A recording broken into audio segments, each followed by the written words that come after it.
Now what I think is really cool about the creator economy expanding so much is there's so many more ways to partner with creators that aren't the heavy lift of, hey, shoot us a reel. Now you can do live reads on their podcast, or you can sponsor their tour. You can have them come in as a consultant and look over some briefs for 2 hours instead of have them make this like custom content. This is the Snarkiting Podcast. For marketers, by marketers. Talking to marketers with just a touch of snark. Now, here are your hosts, Valerie Vespa and Matt Wurst. Welcome to a very special Snarkiting Podcast episode where, you know what, Valerie, you're phoning it in this time. I know, this is ridiculous, but thank you for accommodating me. So we are recording an intro actually after the fact because we've talked to Brooks already. The conversation is amazing, but we are just going to set this one up very quickly because, you know what's funny? As you're recording this on your phone, you and I are creators. Did you realize that? You definitely are. I would not put myself in the same realm as you or Brooks. We're creating right now. And you're right. Creating in vertical video format. So there you go. I know. Here we are. But clearly we're doing something less than perfect because if we were really superstar creators, we'd be rich and famous. Instead, we're going to look to Brooks to teach us a thing or two. I can't wait. She's terrific. So tell me, how did you meet her? I went to an amazing dinner at Teresi, which was very tasty, and I was introduced to her through my CMO ex-Twitter friend, Stacey Monero. And it was a wonderful conversation. I sat next to Brooks and I realized she needs to be on our podcast. And I also thought Matt is going to be obsessed with her and want to be her best friend. So I put the two together and here we are. You were super too, because we had a great conversation and I'm obsessed with her. So now let's learn why and re-meet Brooks. Today's guest helped invent creator marketing at Twitter, then walked out the door when Elon walked in. Now she runs 3 jobs at once at Edelman, the largest privately owned communications firm in the world. She runs the creator division of United Entertainment Group and steers global marketing for the entire creator practice. She's also a former child star, a former beauty queen, a proud Texan living in Brooklyn, and one of the rare agency executives who actually posts on TikTok like she means it. This is Brooks Miller. Let's get into it. Brooks, welcome to the Snarkiting Podcast. Hi, Thanks friends. for being here. It only took us 3 times. So everything that we were going to talk about is probably already outdated, which makes this conversation even more exciting. It's so exciting. We don't know what's in store. I don't. We could be talking about the future, the past, but let's start with the present because you are a creator. You are working with creators. You're doing some really incredible things. But I get the sense that you are a snarky person. And that's why we're excited to talk to you more than anything, right? So I want to finally someone is rewarding me for my personality. Oh, we're not rewarding you. There's no payment here. Let's just be very clear. This is okay. So no, the reward is the invite. The reward is the attention. Recognition. The invite. Yes. Yes. Whether you come back or not for a future episode, that would be the reward for us because that means we've built some real loyalty around this and earned some trust, which we'll talk about later. We will. I know that you have some big things coming in your life. I know that there's a lot going on in our professional industry, but I just want to start off with a sort of an opening shot and ask you, like, what's the snarkiest thing that you've got going on in your life? Whether it's a pitch, a piece of content, something you read or saw. I mean, the snarkiest thing I have going on in my life is this horrible child that's inside me and growing and just ruining everything. Are you pregnant or is there something else happening? No, I don't have a parasite, although it feels that way. I'm 31 weeks pregnant with a little girl, and it's not for the weak, you guys, especially here in New York. My feet are like 3 times the size of their normal And they say the girls, when they're inside of you, they're just they're like the worst. Yeah, sucking I you know. dry. Yeah. So I'm on the tail end, and I'm grateful for everything being like good so far. But I know. that feels Congrats. snarky at the So moment. it's pregnancy bringing the snark out of you, like It in really an don't extreme have the way. time. Okay, It well, really is. I had a rage. There's usually my rage comes at the second trimester, so you're getting me at my more calm, just more. I'm just grouchy at this point, but Yeah. that's the snarkiest thing. I will say, like I've been there. I hate to be the person who's talking about AI, ew, but Do it. there's been so much conversation around AI creator. Mm-hmm. And if you had asked me about, I'm actually going to snark on myself. If you had asked me 6 months ago about creators and AI, I would have been like, shut up. This is nothing but just a bunch of smoke screens. Like, let me go do my work. This is a people business. And now I have been unfortunately bitten by the bug. But wait, like, And from what context? Like, I need to know more about what you're I will thinking. tell you all the things. So I have big feelings about AI generally, but when it comes to using AI to help like automate some of my work, you forget in advertising, especially because creator is just advertising, how much of it is just like unsexy Excels and PowerPoints well, I and don't taking forget that. this. I'm realizing Yeah. it every second Yeah, of I every day. guess. Yeah, with marketing especially, like it's like, hey, we have this cool idea. Now let's repurpose it in 500 different formats because everyone is a little shining star and needs their own special snowflake version of this idea, and repurposing, resizing. Da, da, da, da, da. A lot of that, I'm like, oh, I would love for a machine to do that, and then I can just think and be creative and like dictate to this little machine. So that has been really helpful.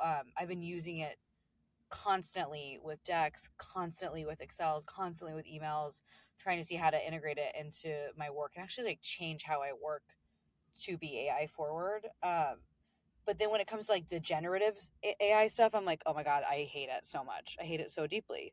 So I'm having snark with myself as like the classic like white woman team leader from a certain tax bracket being like, AI is the future. And just, unfortunately, it's really good. I thought you were talking more from like the standpoint. I think there was like some article. I don't know if it's real or not, Please. but like it was like about someone at UT who designed a OnlyFans page, completely Okay. made up character, and she made like 50 grand last month after starting Obsessed. it last month. A So queen. that is like, as far as AI is concerned, like that actually terrifies me from a standpoint of like what, are we just going to accept that some things are real, some things are made to feel real, and some things aren't real at all? Well, it helps really delineate and create this important distinction between something I've been talking about for like 15, 20 years, which is creators and influencers. They are two different things. An AI or a generative avatar personality or entire ecosystem may be influential, but it's not a creator, Yeah. right? So I think understanding the Oh, levels of interesting. authenticity and genuine nature, which genuine to me is one level above authenticity, like there's intent behind it. Yeah. Like that's an important distinction now because AI generated influencers are not new. They've been around No, little Michaela, we worked with little little, Michaela when I right? was at Yeah, Twitter 6 years ago. No, yeah, more than that, 7 years ago. yeah. So She's an AI influencer for anyone listening who doesn't know who she is. We did like a Nike thing with her. Mm-hmm. yes, exactly. Mm-hmm.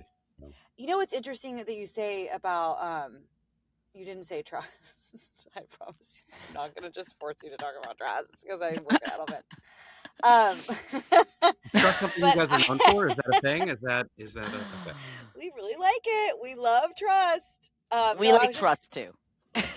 I was just Trust gonna us. say that I do think, and truly, like I could have been red pilled, and all of this is me just like trying to make something good out of what's gonna destroy the planet, yada yada.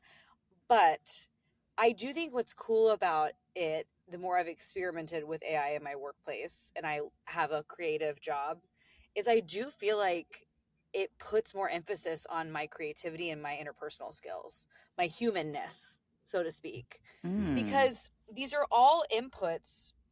These LLMs are all just like grabbing information from the art and culture that's already in the world.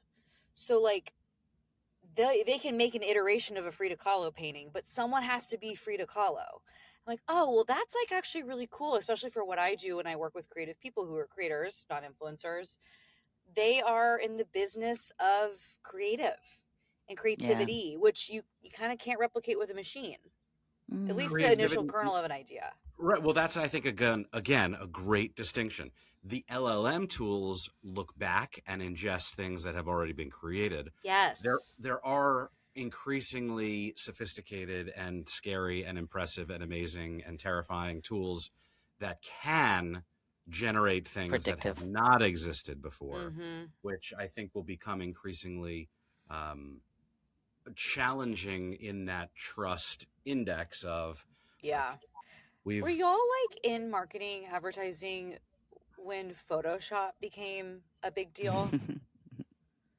I was in marketing when the camera was invented. So yes. Stop. Listen, I tell people that I was a cord cutter and they're like, excuse me? I'm like, okay, I'll just go back to the retirement home.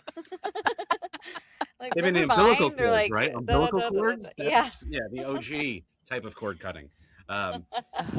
No, like No. I go back, right? Like I was at the first real influencer and creator marketing agency 20 plus years ago where we were talking about mommy bloggers. And it was the Yeah. authenticity OGs. that moms of a certain style type form would connect with each other and influence each other and write about things and tell you what diaper cream you needed. And Yeah. that was the beginning of a new era of influencer driven, creator led marketing that continues to evolve. The tools So change. And if you know that you're being influenced, like if you know that someone's exchanging money and you trust that the review is real or valid. Right. But Of course. I Hashtag guess I ad, of bring, course. yeah, Yeah. exactly. I bring up the Photoshop piece because I feel like there was a little bit, and this was like as I was entering into advertising, but there was a little bit of like a moral panic around Photoshop and like these, oh my God, these models have been Photoshopped. That's not what Cindy Crawford's abs actually look like. And people yes. kind of like getting the veil lifted. And now everyone expects it. We don't even say if something's been photoshopped. So I I don't mean, know. I and wonder if my that's kind of 15-year-old's like bullshit meter on like AI, yes. Gen AI, like is just instant where I'm like, wait, what? Like these goats aren't climbing the side of a mountain. You know what I mean? They're Like, not jumping on the But trampoline. I'm like, oh no. I mean, if Not we're that. being less snarky and more honest with ourselves, not that they're mutually exclusive, but it's not like that hasn't been, it hasn't had a detrimental impact, right? I mean, standards of what beauty and real health actually mean and look like now have been impacted by these tools and Yeah. now may create unrealistic expectations about what my abs are supposed to look like. So I don't know that. those existed even before the tools. I know. Yeah. But no, I get it. It's not the tool; it's the wielder of tool that we know can both be a force for good and a force for Well, nefarious evil and destruction. so Matt, like talking about origin stories, I'd Please. like to roll back a little bit and talk about Brooks's origin story. Yeah. Well, we've talked about some of it, right? We talked about you being a Texan and Twitter and Edelman, but how A far little back bit. do we want to go? How far back do we want to go back to childhood here? It is all of a piece. I do think that something that whenever I tell people, these are the three things I tell people about my growing up that once you know me, everyone's like, yeah, I could have seen that coming. One, that I was a child actor. I was about to say theater nerd, but that's even bigger. Okay. Child actor. Two, that I did pageants, which is like, usually someone's like, what? But if you know me, if you know, you Champagne. know. I didn't do like kitty pageants, but I did. I okay. competed in the Miss Texas organization, the precursor to Miss America. And then three, that I was a camp counselor, which everyone's like, yeah, we see that. Oh, I love Camp it. counselor. But we don't need to go into like my childhood. But I was about to say, which door of those should we open and then jump into? Because, well, I mean, I guess that's a very diverse path. How has that set you up for like what you do today? well, I will say, I think it's so interesting having been so I grew up in Texas, in Dallas. My parents are both artists. My dad's a musician, my mom is an actor. And so I was always in kind of like, we always had like creative weirdos hopping by the house, and I was like in the studio with my dad and like backstage with my mother. And then I had an agent and I did commercial auditions and booked things as a young person. And it's so funny now being on the other side of the glass, literally, and I go and I watch people audition for commercials, and I look at Q scores the way that I probably had. I mean, I don't think I had enough credits to have a Q score or an IMDb, but I am literally on the other side of the same industry, which has been such a wild ride. So I guess they are kind of connected. But I went to the University of Texas at Austin. Hook 'em. I've never met Yeah. Matthew McConaughey. Sorry. Unlike other people on this call. I mean, talk about glistening abs. I mean, that's a different story of another. I know he doesn't need any retouching. No. But I went to UT, and it was the only school that I applied to that I didn't apply through the acting program, for the BFA program. And I was like, I don't want to be an actor. I want to like have healthcare and a consistent job and consistent coworkers and like do that. So I was like, I wonder what is similar to this. Advertising. Oh my God, I know what that is. So I got a degree in advertising because it felt like the most creative corporate job that I could think of in school.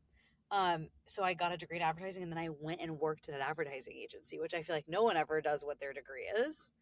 And I got a job at a place called 72 and Sunny in Los Angeles. We've heard of it. We Yeah. love. Well, what's Shout out funny Glenn. is, Yep. it's the best. Oh, you know Glenn? Look, I don't think there's anyone who doesn't know and or true. respect the incredible work that 72 has done over the last Absolutely. 15, 20 years. It's incredible.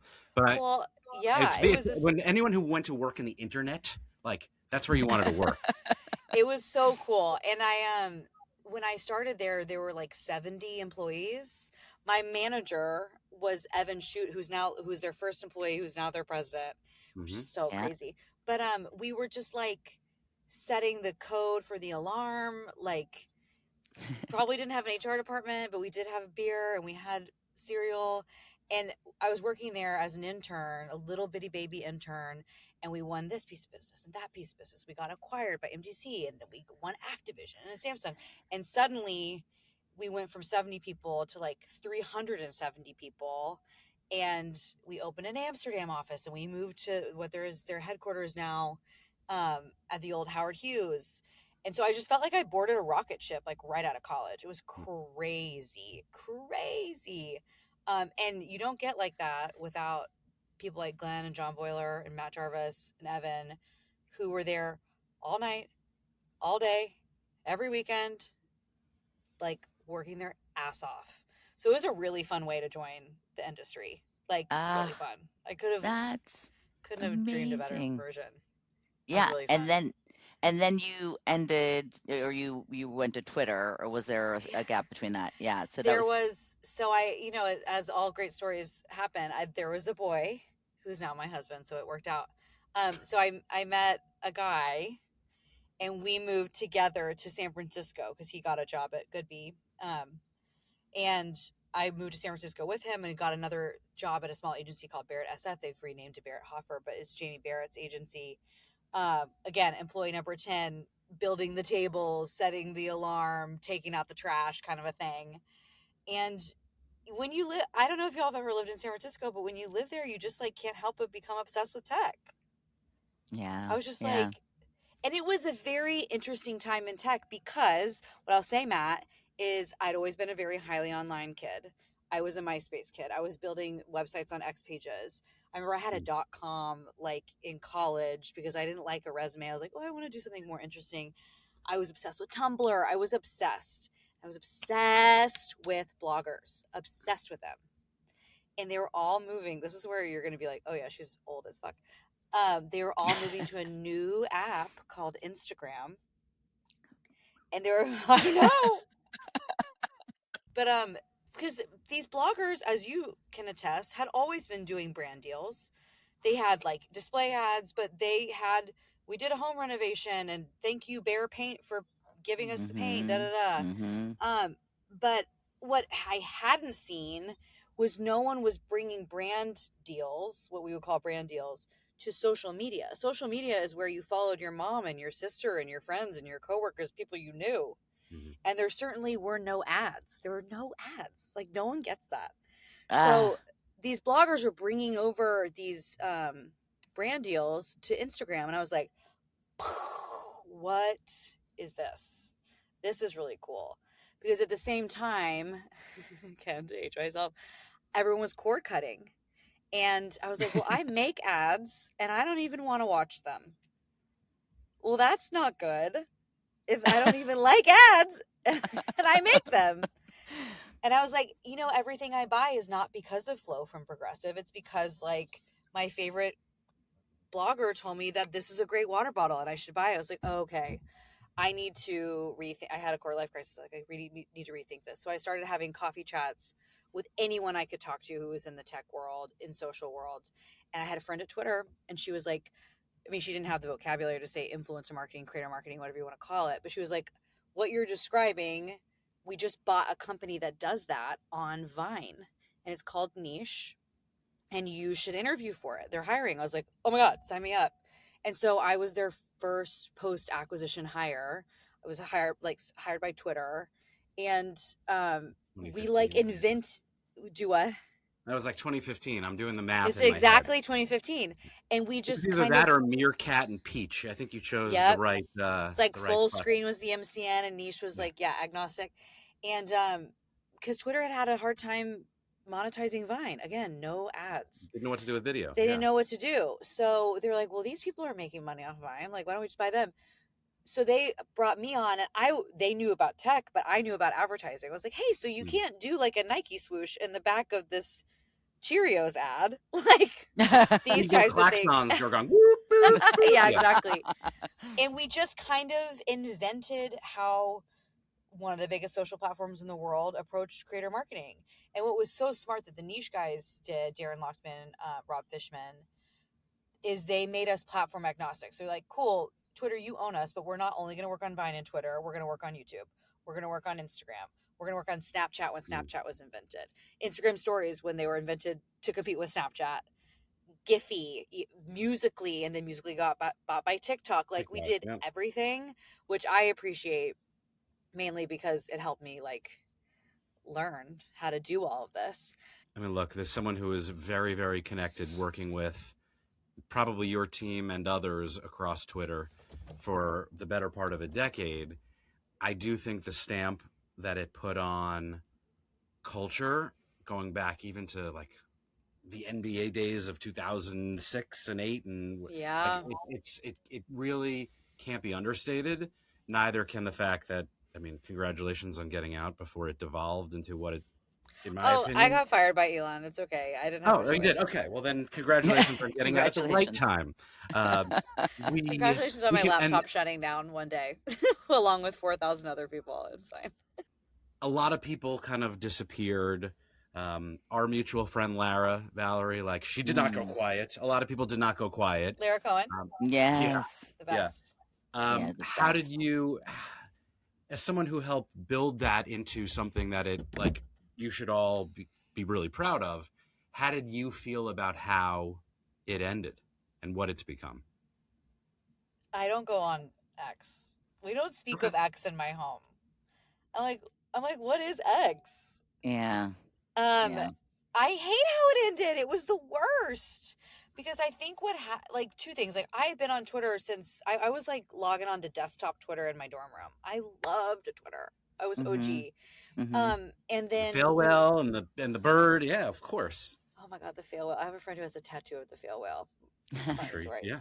I don't know what that says about that person, to be honest. It could be it was lot a dare. of things. It was a dare at Cannes. It was a whole thing. Okay. But I mean, I was devastated. It was horrible because I was obsessed with it as a user. And then I had worked there 7.5 years, almost exclusively with the same group of people. Like, we grew our team, but the core people had really stayed, which is a magical part of working there. They had really high retention. People like Lara stayed for a really long time or came back. So it was a smaller company than you would have imagined, given its impact was 4 to 6,000 people at any given time. Um, so it was a combination of like so sad as a user and then so sad as a coworker, because you lay off 50% of the company in one 24-hour Yeah. period. It's not the same company anymore. And I No. think it ended up being 80% of the company was let go. Um, and the name was changed. It's just not the same place at all. So it fucking Yeah. sucked. I was also, fun fact, 3 weeks back from mat leave from my son. So I was also just like a new mom. I was like, what's going on? I really was like looking forward Nuts. to being with adults and not children anymore. That's not going to happen, I I guess. think no matter how you handled it, it's probably better than how I would have handled it, which would have been like with, tanks of gasoline and lighters, and I Oh would have no, told you. Yeah. Matt. But maybe not. Let's not put that on the record Listen, officially. I didn't need to join the lynch mob. It was already existing. So Oh, it's sure. been fun to watch people just lose their mind over it. And I do get a gross amount of glee with the fact that it's not doing well anymore. Schadenfreude. There's a reason it has a name. I'm know. cool with it. So Yeah. okay, so tell us about your job. Like, explain your job Like, now. what do you do now? Like, you run the creator program for these brands globally. That's that's not a small thing when you look at what some of these brands are and what their influence actually is. Like, I know, and it changes every day. So long story short, worked at Twitter for 7.5 years, was laid off by the richest man in the world, which is a whole story. But I followed my old boss from Twitter to Edelman. So he got a job as head of creator globally here at Edelman, and brought me on, which is wonderful and fantastic. So that's how I came here. But also I was like, oh, I would love to go back to an agency, because I will say, like, being client side, especially on a platform, towards the end we got more invested in Twitter as Twitter got stronger and better at its offering over those almost decade. And I was like, yeah, that's so cool. But like, influencers and creators are not just influential in tweets. They have podcasts now, and they're on this other new app called TikTok that we should be probably investigating. And they go on tour and they make coffee companies. And I was like, I really want to explore all these other things. And we would consistently, and I understand this, get feedback like, okay, cool. Like, does it fit in a tweet? Because if it doesn't, we're not going to do that. I was like, oh, well, shit. Yeah. It started to feel a little bit stifling creatively. So, especially as creator marketing became this like true economy and industry. So going back to an agency, I was like, ooh, I could like use all the parts of the buffalo and like work with all these different clients, and we could do anything we want. That sounds cool and interesting, and that it is of creator marketing and like of the economy. So followed him back here. What, to actually answer your question, wouldn't that be amazing, is I have kind of like you 3 create jobs. your own answer. That's what we do here. We navigate where there are no roads. Like bushwhacking through this convo. But so I have like 3 jobs.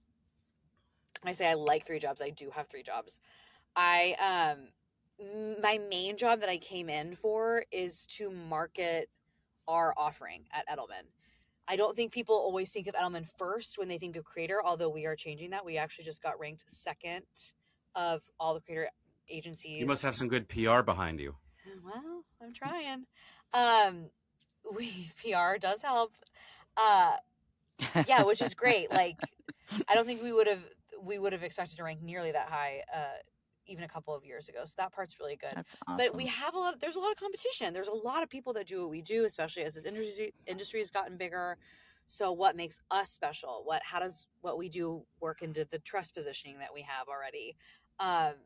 Who are we? Where do we say that message? Da, da, da, da. So I work on our marketing. That is not billable. And this is a bodies business still. So I also then work on some of our global clients. And then I also run UEG's creator offering. So UEG is United Entertainment Group. It's our entertainment, sports, and culture like agency within an agency. It's the cool younger sister of Edelman for sure. And they have a creator offering as well. So I run that team. So I have kind of 3 jobs. Whoa. I'm tired. So how did the two sort of cross over in your role? Like, do you see like synergies? Because sports obviously is such a monstrous thing right now. I feel like more than Yeah. ever. The NIL stuff has like completely changed the game, which, like, thank God. Poor Yeah. Colt McCoy didn't get to see a single dime from his Yeah. jersey sales. And No. here's Arch Manning over here, like, making millions of dollars from Warby Parker. And I'm like, good for you. Get the bag. Yes. Yes. Especially with college athletes who oftentimes never translate to pro, especially if you're a woman. For So I'm like, sure. let's go. I'm so down What do you, with what do you that. think is like part of the most exciting parts of like sports becoming such a big deal? Like what's exciting to you right now, like as far as what you're working on, what you're focusing on? I think what's cool about it is so many of these brands struggle with mass awareness, but then localized execution. Hmm. It's kind of like the coupon point of sale display version of creator marketing. And I love that with sports, you can get really localized. Like some of our Mm, clients, we have a restaurant client that is all around the South, mm-hmm. and they've been working. We've strategically been working with them around game day, college game day, because people are like out in Tuscaloosa and need something to eat after the game. And they're like, how do we get people to come here? And we've been using NIL athletes for that purpose. And it's been really great Brilliant. because they are obviously very associated with their college, which is Sure. usually, Now you're if making me you're, hungry for Bojangles, by the way. I don't know if it's Bojangles, but now I'm hungry for it's Bojangles. not Bojangles, but it's delicious regardless. Okay. But yeah, I think it's been really fun, the localized aspect of it. In some ways, whether it's athletes or just creators in general, they function as media companies, right? And these are the people who are having this moment, but they need support, they need expertise, they need guidance. How do you connect them with clients who just kind of want to understand, like, what's the rate card cost for these people going to be? Oh my God, that drives me crazy. I'm like, what do you want them to do? Like, these are human people. So Like, is that different than what the like old school creatives who worked for the agency as opposed to with the agency would be tasked? Like you still need the brief, right? So yeah, you need the outcome and the objective and the strategy and the insights and all the agency mumbo jumbo, but without it, it doesn't work. And is totally. that do you have to like remind people of marketing 101 sometimes? Yes. And honestly, if anything, I'm actually going to nitpick what you just said. Like, these are not billboards. If anything, reach. Billboards are so easy, we get it, obviously. Billboards are so easy. No, I'm just saying, but like, but billboards are magical. Some of them, my first work with ever was billboards, and there's nothing like seeing your brand on a billboard. There's nothing like Mm-hmm. it. Mm-hmm. But billboards maintain their integrity around foot traffic, around visibility. They're in the sky, they're in Times Square, and like you can guarantee that. What's happening with creators is you used to think if you worked with a creator that had 1 million followers, then great, you get 1 million eyeballs on this billboard. That's not the case anymore because algorithms are changing so that Yeah. everything is interest based. I think Instagram just came out and said that basically 7% of your reach is actually reached with a piece of content. So say you have 1 million Million. followers, That's 7%. way more than I thought it was going to be. I thought it was only 2%. 7% of those million followers see your post anyway. And it's they say it's interest based. It's also because they want you to pay for promotion. I get it. I understand how this works. I used to work platform side.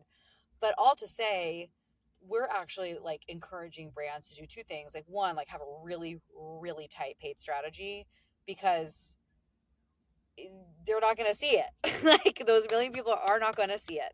And then secondly, you have to work with people who are trusted among their audience, who make really good content that's not full of AI slop, that people are going to resonate with, because it doesn't actually matter if they have 9 million followers anymore.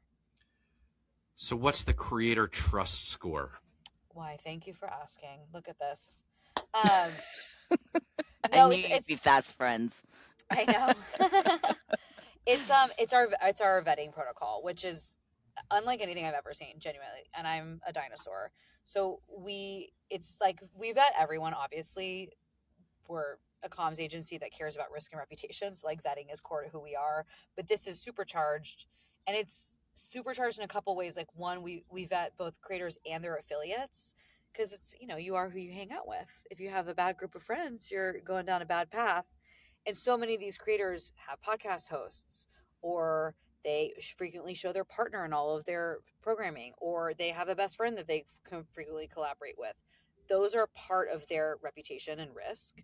So we do their affiliates. We also go 10 years back minimum, which if you're a Gen Z creator and you're 20, that's half your life. Like, that's crazy. It's a large digital footprint. And then we make it custom to that brand. So if you're a CPG brand who has been getting raked through the coals about your sustainability practices, we will vet creators against what they think about sustainability. Have they talked about it? Does their audience care about it? Is partnering with them going to increase your reputation in that area, or is it actually going to fall flat because people feel like it's disingenuous? So we try to do all, and then it's also like globally compliant, because GDPR laws and privacy laws are completely different in the UK than they are in the United States, than they are in Latin America, than they are in APAC, than they are in Canada. So we have to be like globally compliant as well around how we take in and ingest that information. So it's like really intense.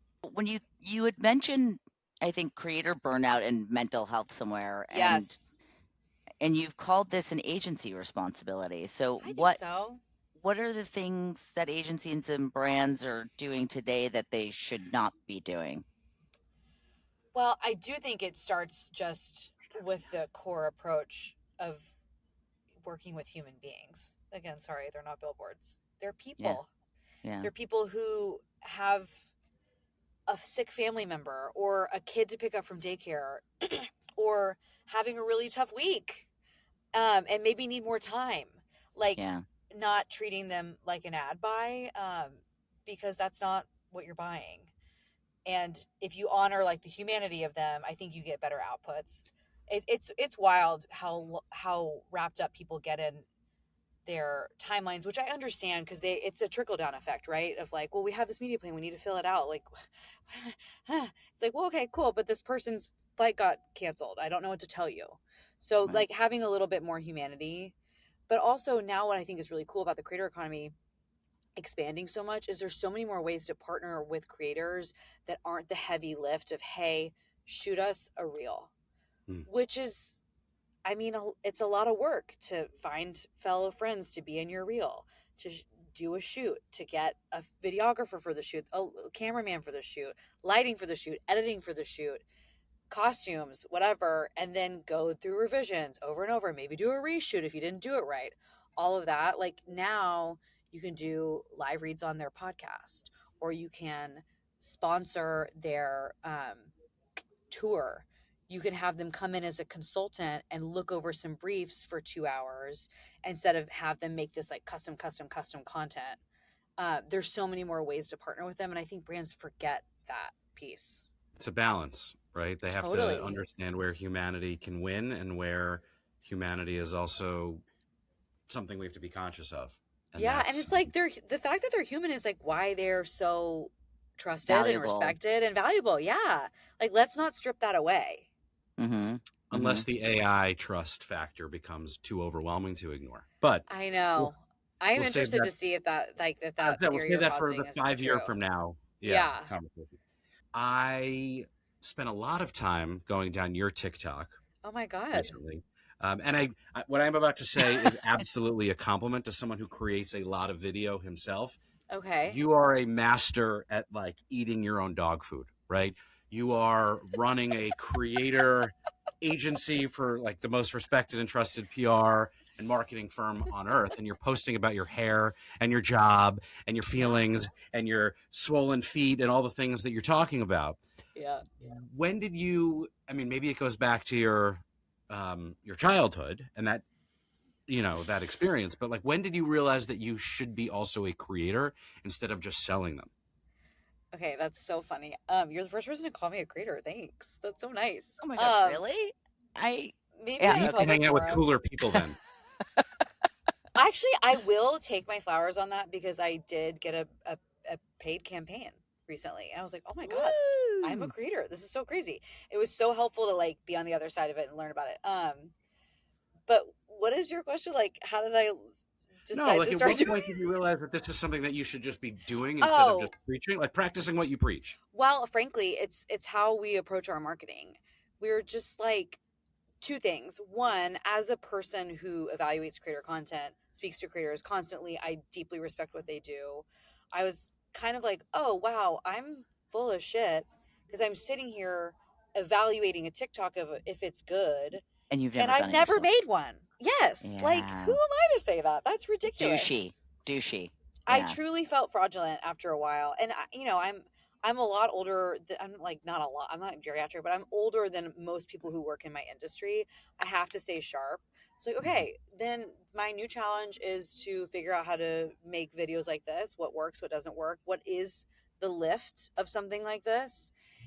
At the same time, in our marketing strategy, we were like, and it's so humiliating how long it took us to figure this out, you guys. But we were like, how do we use marketing to get to more clients? How do we use digital marketing? Like, hey, so guess what? All we do all day is talk about how good personality driven content on social is. Remember, like, we're a creator arm. Like, why don't we just act like creators on LinkedIn, act like creators on TikTok, and put Imagine out that. imagine. But it was very like the cobbler's child has no shoes. We just like couldn't possibly get there. So we were like, okay, novel idea, and it's working. It's been fantastic. So we have like a little bench of people on our team, which has also been like really fun for growth, who are interested in personality driven content, like changing their kind of like corporate profile on LinkedIn, learning how to do this stuff better, faster, stronger, whatever, who are on our like bench, and we work with them to have an ed cal and push out content and learn as we go. So it's been fantastic, but it's both on purpose and kind of accidental. Sometimes I don't know what to talk about other than my hair. So, we just grasp at straws. Well, text me. I am never short of ideas, but I am short of talent. So I'm happy to share some of that with you.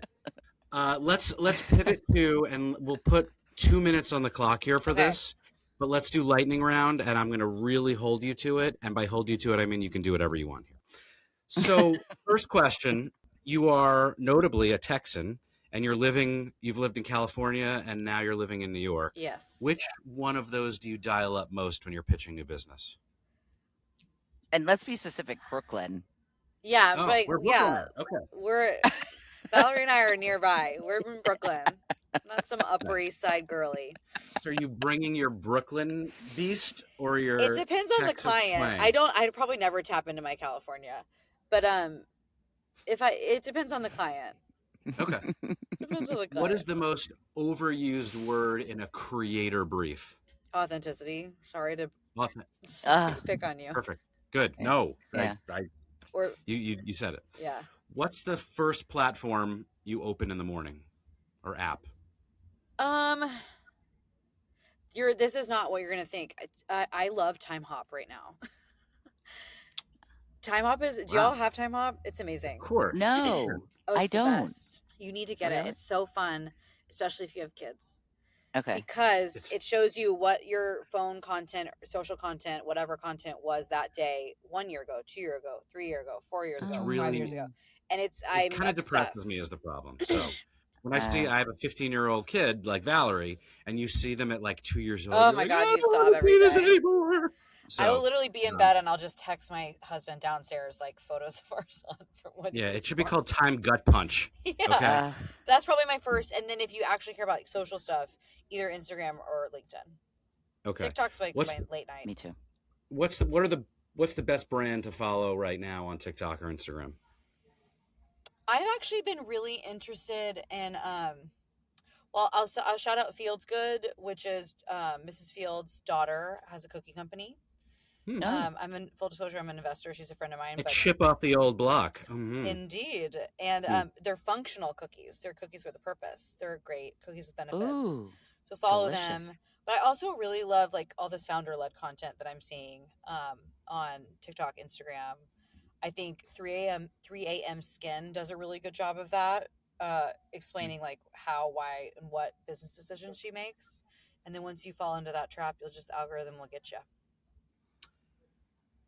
I love it. And then the last question, which either beauty queen or child star skill best translates to high functioning, impressive executive at a big company? I actually would say the pageant stuff does, because you're like presenting yourself in a very curated way to a panel of strangers, which is basically every pitch I've ever done. I think it helps you just like, I remember very specifically 2 things from pageant training. One was the details make the difference. The difference between an A and a B is 1 point. So like really think about, what does your slide look like? What does your talk track look like? How are you presenting yourself? Are you like creative today? Are you Southern today? Are you Brooklyn today? Like what's going to appeal? And having fun and getting excited about the details of that. Because that's so much of this is vibes. So much of it is vibes. And then the other thing that I learned from pageants, which is just like my favorite life mantra, is like, no one thinks about you as much as you think about you. So try to relax and just try new things, especially in a creative field. Go for it, because being creative is humiliating. Yeah. It's mainly embarrassing. You fail way more than you succeed, which is probably also true with pageants, right? There's only one winner. Yeah, that's so and true. There's 48 other runners up. So true. Brooks, thank you so much for sharing your creativity with us and our listener. Because honestly, our one listener. Well, you never know. We don't look at data. Data to us is irrelevant. It's really just all about how we make people feel, and mostly each other.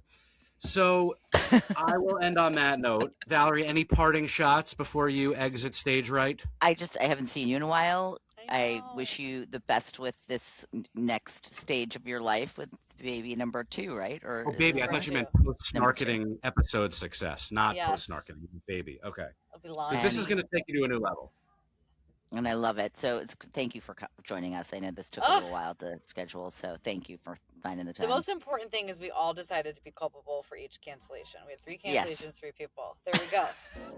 Oh, y'all just getting the game. We're busy people. We're busy people, but we did it. That was Brooks Miller, EVP of Creators at Edelman and UEG. Follow her on LinkedIn and TikTok, where she practices exactly what she preaches. And follow Snarketing wherever you get your podcasts. We'll see you next time.